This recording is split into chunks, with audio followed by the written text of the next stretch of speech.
Bon, Bitcoin est à 107 700 $ et on va faire un point de marché global. Je vais vous détailler dans cette vidéo pourquoi, selon moi, le point bas n'est pas atteint et pourquoi, selon moi, on va aller plus bas. Alors, je vous explique.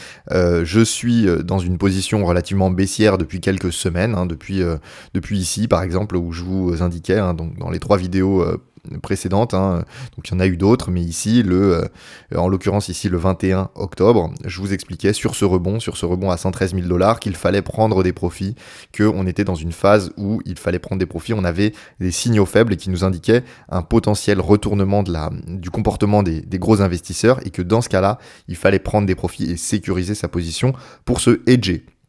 Se hedger, c'est tout simplement moduler la gestion de risque de son portefeuille pour éviter de trop s'exposer et pour pouvoir tout simplement avoir une partie plus importante de stablecoin dans son portefeuille. Donc si ici vous étiez investi à 100% crypto, eh bien vous alliez potentiellement vendre 20, 30, 40, 50, 80% de votre portefeuille pour garder une partie de stablecoin sur vos portefeuilles pour justement être capable de racheter en cas de baisse. Ça a été le cas, donc on a eu une baisse. Ensuite, on a eu un rebond, certes, mais vous voyez qu'à chaque fois, ces rebonds sont rejetés. Je vous expliquais ici qu'on avait des signaux très importants d'un potentiel retournement. Je vous ai confirmé ça avec l'avis des principaux influenceurs crypto US, qui ici, juste avant le FOMC, nous expliquait que c'était hyper bullish, on allait avoir une crypto qui allait monter to the moon, etc. Et bah, comme à chaque fois, les principaux influenceurs crypto se trompent, et donc on a eu un mouvement baissier qui a suivi. Donc le problème, c'est que le mouvement baissier qui a suivi juste ici, il a été fortement amplifié sur les altcoins, comme régulièrement, mais le problème c'est que ici, par exemple, dans les phases où on peut avoir des rebonds, comme ici on a pu avoir un rebond, et ben, le problème, c'est que sur les altcoins, on n'a pas de rebond. La majorité du temps, en fait, on n'a pas de rebond. Et si on le regarde ici dans la courbe de Others, par exemple, donc Others, c'est une courbe synthétique qui permet d'avoir la courbe des altcoins du top 1 au top 125. Donc, c'est globalement les petites crypto-monnaies, d'accord? Et ces petites crypto-monnaies-là, vous voyez que sur les rebonds, elles ont un comportement qui est assez faible. Et en fait, si on prend des altcoins prises séparément les unes des autres, je vais prendre ADA par exemple, vous voyez que ici, depuis le top qui était à 116 000, ici on était à 116 000 au niveau du Bitcoin, vous voyez que la chute, elle est drastique. Ici, on a cassé les supports qu'on avait depuis un certain moment. D'accord ? Et donc là, il y a vraiment un moment de panique sur les altcoins. On le voit notamment sur les fundings, etc. Donc je ne sais pas si je les ai. Ouais, je les ai ici. Donc on a la heatmap des fundings qui nous montre que ici, on est dans le vert, on est dans le violet, c'est-à-dire qu'ici, on a des grosses phases de peur, un peu similaires à ce qu'on avait pu avoir ici, pendant la phase, ici au mois d'avril, pendant la phase de peur liée aux droits de douane de Donald Trump. Donc ici, on est vraiment dans un moment particulier de potentielle capitulation. Et je pense par contre que la capitulation n'a pas été atteinte pour la simple et bonne raison que on a toujours des comportements qui sont acheteurs. Et notamment sur les contrats dérivés, par exemple. On va le regarder ensemble. Mais vous voyez ici sur les contrats dérivés, je vais vous les afficher juste ici. Voilà, juste là. Donc vous voyez que ici on a un comportement qui est assez symptomatique du fameux buy the dip. Vous voyez ici des fundings qui augmentent. À chaque fois qu'on arrive dans des niveaux de creux comme ça, on a des fundings qui augmentent. Donc ça veut dire que les taux de financement sont plus importants que ce qu'ils étaient avant. Et en fait, ça signifie que sur les contrats dérivés, on a une majorité de personnes qui sont en train de rentrer et qui sont en train de rentrer en étant bullish, en étant positif. Ici, on a plein de gens qui cliquent sur acheter. Ça se voit juste là. Ici, vous avez l'aggregated future bid and ask delta. Donc ici, ça veut dire qu'on a le delta du nombre de positions qui sont ouvertes par les acheteurs versus les nombres de positions qui sont ouvertes par les vendeurs. Et donc ici, vous voyez que juste là, on est dans le vert. Ça veut dire que ici, les personnes cliquent sur acheter, acheter, acheter, acheter, acheter, acheter. Donc le problème, c'est qu'elles achètent sur les contrats dérivés à des moments où justement la foule se trompe toujours. Et comme la foule se trompe toujours, on est dans des situations où on a un retournement qui est très probable. Et ici, alors effectivement, sur le court terme, on peut avoir un petit rebond, mais je pense que nous ne sommes pas mûrs pour avoir un bottom sur ces niveaux-là. Et le problème majeur, c'est que ces niveaux-là constituent le principal niveau de support. Quand on le regarde juste ici, on a eu un niveau de support qui a été tapé ici, ici, ici, ici. Il faut vraiment visualiser ça comme un mur, ok? Quand vous avez un mur et qu'à force d'y donner des coups de masse avec force, et ben, il y a un moment, le mur va céder. Et quand le mur cède, et ben, il cède profondément. Parce qu'en fait, tous les acheteurs ici qui sont en train de se positionner, quand le mur va céder et quand on va avoir une chute, eh ben, le problème, c'est que toutes ces personnes-là vont se retrouver en panique. Elles vont se retrouver en panique. Certaines, les mains faibles, vont vendre assez rapidement. Donc, elles vont clôturer leur position. Ce qui fait qu'elles vont vendre, donc elles vont entraîner une chute encore plus profonde. Et ça va entraîner un effet domino, un effet cascade qui va faire qu'on va avoir de plus en plus de baisses. Donc si ici je vous ai montré un petit peu ma position et je suis revenu un petit peu sur mes prises de position sur les dernières semaines, alors c'est pas pour me vanter d'avoir eu la bonne stratégie et d'avoir su anticiper le marché. C'est tout simplement pour vous expliquer qu'il faut être très prudent sur YouTube, très prudent sur les marchés, parce que la majorité des influenceurs et des YouTubeurs sont, alors ça se défend comme stratégie, mais sont plutôt des stratégies de buy and hold. Donc ils vont tout simplement acheter et faire du DCA, et attendre que le prix soit plus élevé dans le futur que ce qu'il est actuellement. Alors c'est une stratégie qui se défend, mais ça c'est pas de la gestion active, d'accord? Ça c'est de la gestion passive. Donc en fait pour moi c'est très antinomique parce que si vous êtes sur YouTube et que si vous regardez des analyses du Bitcoin et des cryptos, c'est parce que vous voulez savoir comment vous positionner sur le court ou le moyen terme, d'accord? Quand je dis court terme, je ne parle pas de scalping ou de trading intraday, etc. On ne parle pas de faire du trading à la journée, d'ouvrir des positions le matin et de les sortir le soir. Ce dont on parle, c'est de protéger son capital dans les phases de baisse de -5, -10, -20% sur les altcoins. De mon côté, quand j'ai moins 10% sur les altcoins, ça m'embête pas plus que ça. Par contre, je cherche à protéger mon capital lorsque j'ai des potentielles baisses de l'ordre de -15, -20, -30% sur les altcoins. Et le problème, c'est que c'est exactement ce qui a lieu actuellement, d'accord ? Actuellement, une baisse comme ça, comme on a pu avoir entre 116 et 107 800, c'est -7% sur les altcoins, et, sur le Bitcoin, pardon, et c'est de l'ordre de -15 à -20% sur beaucoup d'altcoins. Et le problème, c'est que si on a une cassure de ce niveau-là, comme ce qui semble être le plus probable, je vous rappelle qu'on a tapé ce support un certain nombre de fois, donc la probabilité qu'il cède est de plus en plus forte à chaque fois. Alors ces derniers temps, on a eu un rebond, certes, mais jusqu'à quand ? D'accord ? Jusqu'à quand ? Sachant qu'actuellement, on l'a vu sur les contrats dérivés, on a beaucoup de personnes qui commencent à rentrer. Et le problème, c'est que ça augmente la probabilité d'une baisse. Donc on va regarder un petit peu ce qui se passe au niveau macroéconomique, au niveau de l'analyse on-chain, etc. tout au long de cette vidéo, et je vais vous expliquer ma position et ce qui, selon moi, explique que nous allons avoir une baisse. Alors déjà, au niveau de la finance traditionnelle, au niveau des inflows sur les ETF. Eh bien, le problème, c'est qu'on a des sorties. Donc la finance traditionnelle, depuis le 29, depuis ici le fameux rebond, ici juste avant la période du FOMC, depuis le FOMC, on a de la finance traditionnelle qui est en train de quitter le marché. Le problème, c'est que ça, c'est un peu ce qui avait drivé le fait qu'on avait une petite pression acheteuse depuis quelques temps.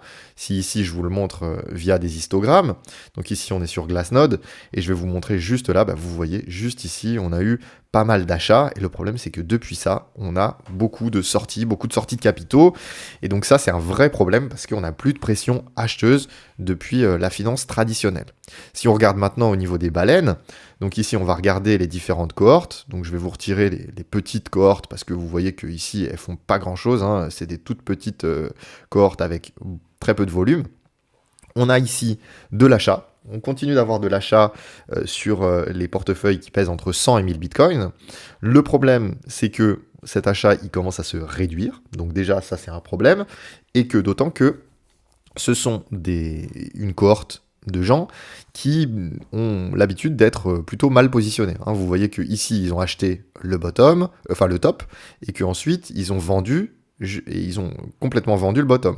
D'accord ? Donc, est-ce que là, c'est ce qui va se reproduire ? C'est probable. Si on regarde par le passé, ils ont acheté ici le top, ils ont acheté ici le top, ils ont acheté ici le top, le top, le top. Ok ? Donc, ils sont systématiquement mal positionnés. Donc, on n'a pas vraiment envie de se positionner de la même manière que eux. À l'inverse, ici, on a ce genre de cohorte, ok ? Ici, en orange, qui a vendu le top et qui a acheté les bottoms, ok ? Sur les dernières phases, vous voyez que ici, elles ont acheté le bottom, ici également, et par contre ici elles ont vendu le top, et là elles sont en train de faire quoi? Elles sont en train de vendre. Donc ça c'est justement ce que j'expliquais dans mes précédentes vidéos, et ce qui m'a mené à beaucoup de prudence, parce que j'ai vu du coup que ici il y avait un changement de comportement. Si ici on avait pu avoir une pression acheteuse suffisante pour justement entraîner une augmentation du niveau de prix, hein, ici sur les dauphins et ici sur la finance traditionnelle avec ici beaucoup d'achats, le problème c'est que justement là on a une baisse. On a une baisse globale de tous les inflows qui pourraient venir de la part des baleines. Donc on récapitule, on a une baisse de la part de la finance traditionnelle et on a une baisse de la part des baleines. Les baleines entraînent un mouvement baissier. Donc il pourrait venir des mouvements de la part des retail. Donc on va regarder ça ici au niveau des retail. Et le problème c'est que ici donc on est sur le spot. On est sur le spot avec les positions moyennes qui sont ouvertes. Et le problème, c'est qu'ici, on n'a plus d'ordre. Ok, on a des petits ordres qui commencent à arriver. Et ça, c'était un peu la bonne nouvelle que je voulais vous partager. C'est que il faut quand même se raisonner. Même si on a une potentielle baisse qui va arriver, ça ne veut pas dire qu'on va avoir une chute massive des cryptos, de toutes les cryptos pendant les mois et les années à venir. C'est tout simplement une correction dans une tendance haussière. Nous sommes dans une tendance haussière. Et si on dézoome un petit peu et qu'on regarde, hop, on va regarder sur du un peu plus long terme, ok, sur du weekly par exemple. Ici, vous voyez que on a une tendance haussière avec des creux et des sommets ascendants et qu'on est tout simplement en train de former un top, mais qu'on peut très bien faire ça et repartir à l'achat. Alors effectivement, ici, ça va faire mal à tous ceux qui n'ont pas dérisqué leur portefeuille, mais ici, c'est tout simplement un mouvement sain, ok, comme on a pu avoir ici, comme on a pu avoir ici ou ici. Pour le moment, la dynamique n'est pas cassée, et donc la probabilité d'avoir un creux qui est en fait une zone d'achat intéressante pour se repositionner avant un mouvement haussier est importante. Donc je pense toujours que la macroéconomie et justement les indicateurs long terme nous indiquent qu'on a potentiellement des niveaux très haussiers. Ça, c'est tout simplement le fait que on a des baisses de taux qui sont toujours prévues. Alors effectivement, le FOMC a fait planer le doute sur la réunion du 10 décembre. Donc le 10 décembre, est-ce qu'on va avoir une baisse de taux? Actuellement, le marché pense que nous avons 2 tiers de chance d'avoir une baisse de taux et 1 tiers de chance de rester sur les taux actuels. Donc on va regarder ce qu'il en est, mais pour le moment on a plus de probabilité d'avoir une baisse de taux. En tous les cas, il va falloir regarder ça parce que au niveau macroéconomique, on a quand même des nouvelles intéressantes, mais on a quand même un petit doute lié ici au retour de l'inflation. Donc on a une inflation qui remonte à 2,7% aux États-Unis.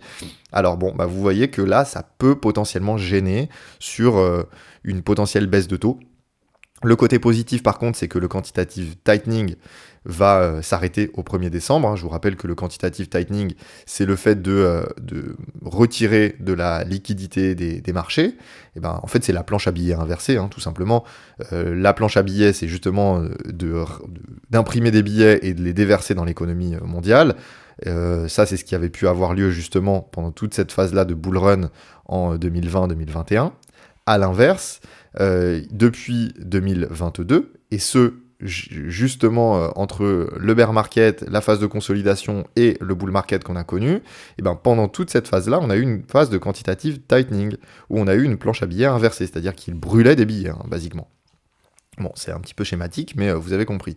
Donc ici, on est plutôt bien orienté. Donc on va pouvoir avoir comme ça potentiellement un joli rebond.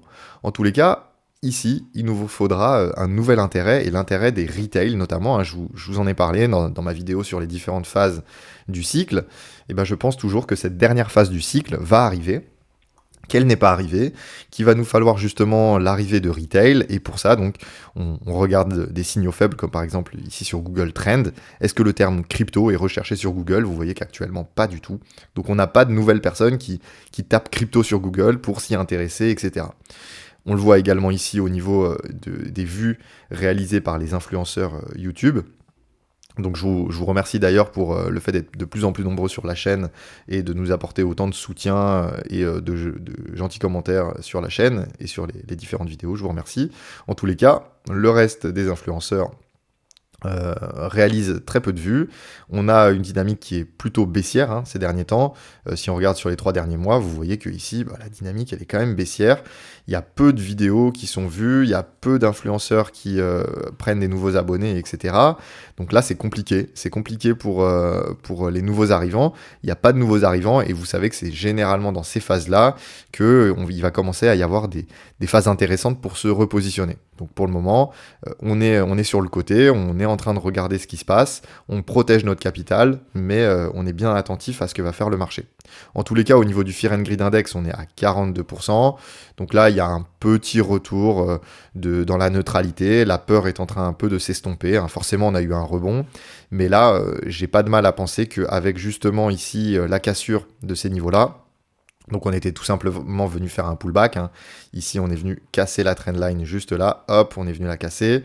On est venu refaire un pullback sur ces niveaux-là. On est venu retravailler la trendline et hop, on brise ça à la baisse. Bon, c'était pas bon signe.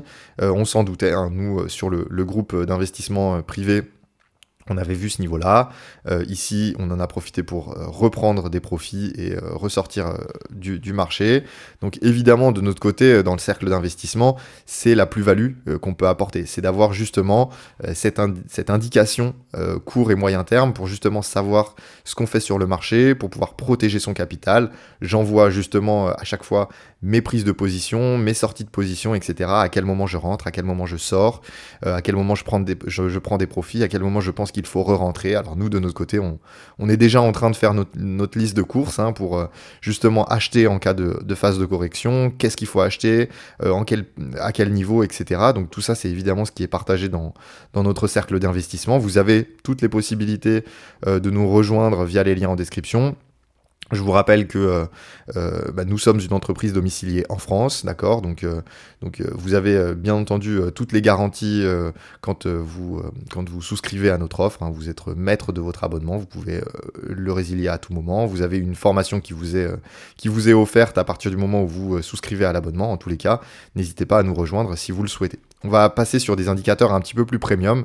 C'est également ce qui fait la force de Medusa, c'est d'avoir justement ces indicateurs qui sont d'habitude payants et payants assez cher, plusieurs centaines d'euros par mois, et qui nous permettent d'analyser le marché avec beaucoup plus de précision. Alors si on regarde ici sur le moyen terme, ici vous voyez qu'on a une grosse zone de combat qui est en train d'avoir lieu, on a des grosses lignes rouges qui sont en train de se former, et ça, encore une fois, c'est mauvais signe. C'est mauvais signe, donc c'est ce qu'on a commencé à regarder il y a quelques semaines, qui nous a fait douter.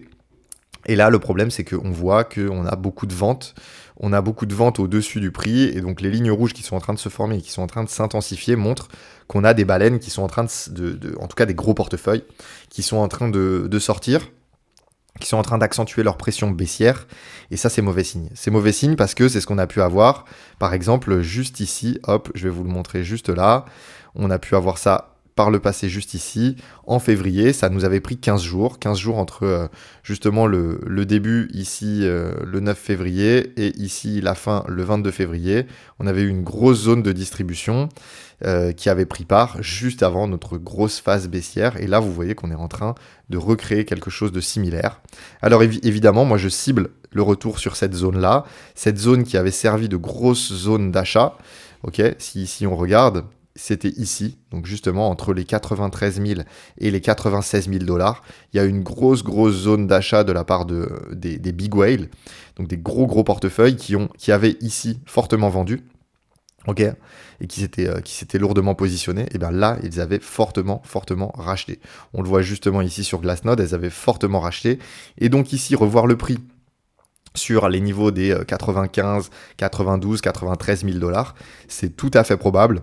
Et on pourrait donc, si on retrouve des niveaux ici, tels que ceux qu'on a pu avoir ici par le passé, c'est des niveaux que je vais surveiller pour avoir potentiellement un très beau niveau d'entrée. Alors évidemment, ça peut faire peur, parce que ça fait quand même une baisse relativement importante. Si ici, hop, on regarde, hop, je vais mesurer ça entre le point actuel et la zone, on est donc à moins 12 à moins 13% par rapport au niveau actuel. Moins 13%, potentiellement ça veut dire moins 25, moins 30 sur les altcoins, qui ont déjà perdu moins 15%, donc ça ferait moins 50% depuis la mi-octobre. Mais bah, justement, pour ceux qui ont de la liquidité et pour ceux qui ont protégé leurs capitaux, se repositionner, c'est plutôt très intéressant. Alors évidemment, pour ceux qui ne sont pas sortis, pour ceux qui se posent la question actuellement, qu'est-ce que je fais? Parce que moi, j'ai pas vendu plus haut, j'ai pas pris de profit, etc. Donc qu'est-ce que je fais?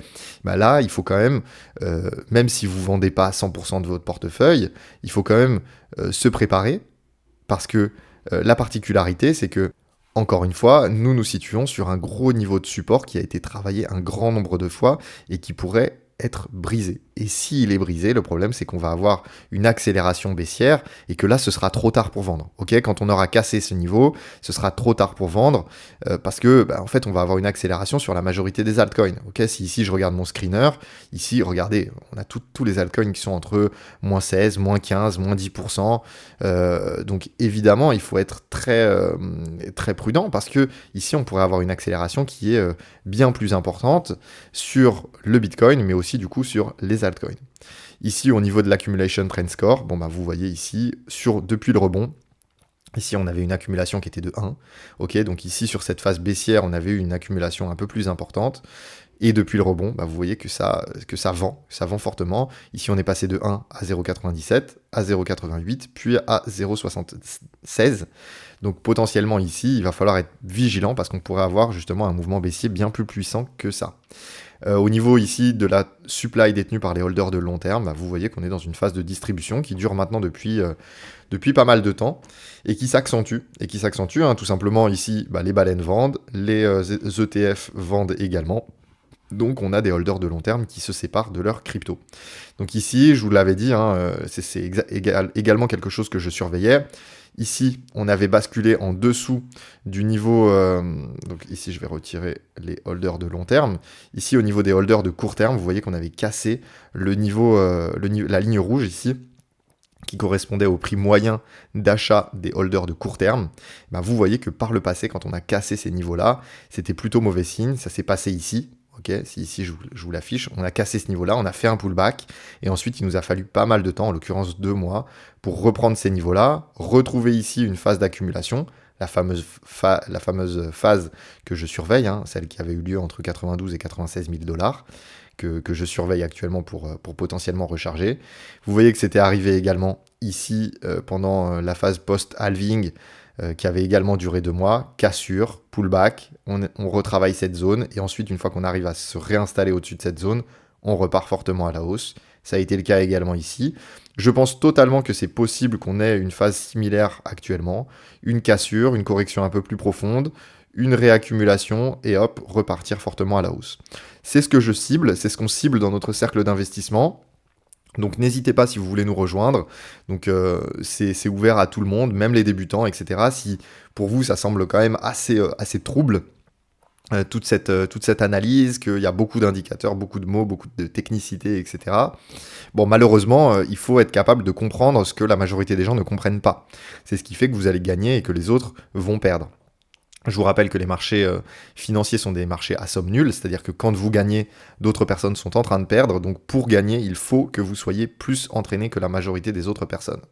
Et donc nous, c'est notre plus-value dans le cercle d'investissement, c'est de vous faire augmenter de niveau petit à petit par une connaissance plus approfondie des marchés, et pour pouvoir vous protéger dans les phases potentielles de baisse, et pour pouvoir vous exposer fortement pendant des phases de rebond importantes. Donc ici, évidemment, on va cibler cette fameuse capitulation parce que si on arrive à l'atteindre, donc déjà nous, on a pu protéger pas mal notre portefeuille, bon, qu'à cela ne tienne, c'est plutôt positif pour nous, mais c'est tout simplement pour vous dire que vous avez la possibilité de faire ce genre d'analyse pour vous également. C'est pas une fatalité de subir les baisses et de voir les phases monter sans vous dedans, d'accord? Une stratégie vraiment quantitative comme celle que je prône moi sur cette chaîne YouTube et dans mon cercle d'investissement, c'est quelque chose que vous pouvez atteindre. Donc voilà, j'espère que vous avez aimé cette vidéo. Si c'est le cas, n'hésitez pas à nous le faire savoir et puis n'hésitez pas à nous rejoindre dans le cercle d'investissement d'investissement ou à nous contacter via Telegram pour justement avoir un peu plus d'informations sur les modalités, sur des questions, etc., notre stratégie. Vous pouvez bien entendu me joindre par Telegram et discuter avec moi. Je vous expliquerai tout ça. Voilà, je vous remercie. Passez une bonne semaine et soyez prudents. Soyez prudents. Merci, au revoir.